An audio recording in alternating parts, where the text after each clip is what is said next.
अमृतपुर नाम का एक छोटा और बहुत ही सुंदर गांव था। गांव के लोगों की ज़िंदगी काफ़ी खुशहाल चल रही थी। गांव के लोग आपस में मिलजुल कर रहते थे, एक दूसरे का काम में हाथ बटाते थे, साथ ही साथ वहाँ खुशहाल ज़िंदगी व्यतीत करते थे। हर त्योहार वहाँ बड़ी ही खुशी के साथ मनाते थे।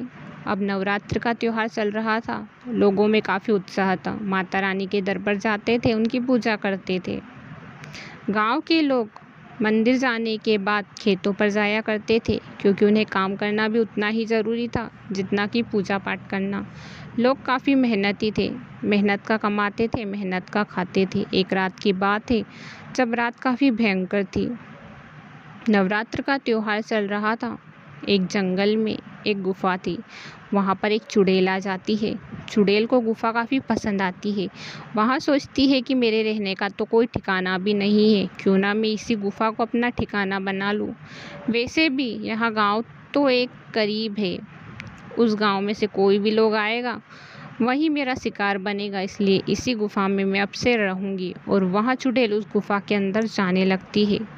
लोगों को इस बात का अंदाज़ा भी नहीं था कि उनके गांव में एक भयंकर चुड़ैल आ चुकी है। चुड़ैल उसी गांव में आ जाती है और वहां उसी गुफा में रहने लगती है। गुफा गांव से बेहद ही करीब थी। गांव के लोगों का अक्सर गुफा में आना जाना लगा रहता था। चुड़ैल कहती थी कि वाह, ये गुफा तो बहुत ही सुंदर है। इस गुफा में अगर मैं रह गई तो मज़ा ही आ जाएगा। अब से तो मैं इसी गुफा में रहूँगी। यही गुफा मेरा घर है और यही गुफा मेरा सब कुछ है। वैसे भी मेरे रहने का कोई ठिकाना नहीं था। और चुड़ैल उसी गुफा में अपना घर बसा लेती है। जैसे ही दूसरी सुबह होती है, गांव के लोग फिर से अपने काम पर लग जाते हैं। माता रानी की सेवा पूजा करते हैं और फिर से खेतों की तरफ चल देते हैं। तभी दया नाम की एक औरत अपनी बेटी से कहती है, बेटा, मैं खेतों की तरफ जा रही हूँ। तुमने भी आज उपवास रखा है ना, तो मैं खाना आकर बना लूँगी। तुम्हें बनाने की कोई ज़रूरत नहीं है। फिर हम दोनों साथ में ही अपना उपवास तोड़ेंगे।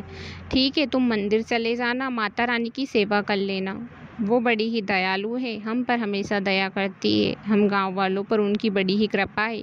मंदिर चले जाना, उनकी पूजा कर लेना। मैं तो कर कर आ गई हूँ।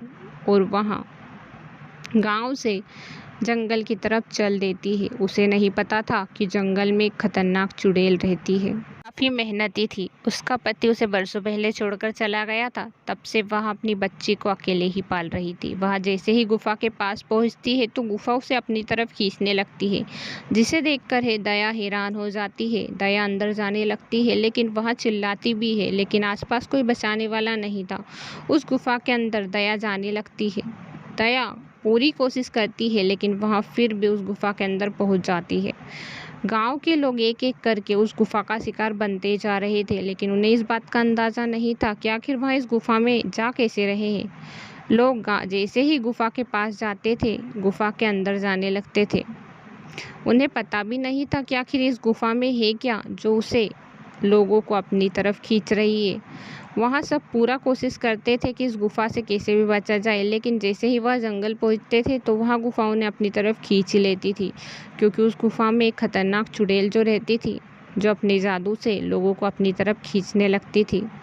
गांव के लोग जानने लग जाते हैं कि यहाँ गुफा कोई जादुई गुफा है जो हमें अपनी तरफ खींच रही है, इसलिए लोग वहाँ पर जाना आना बंद कर देते हैं। दया की बेटी अपनी माँ को ढूंढती ढूंढती एक औरत के पास पहुँचती है।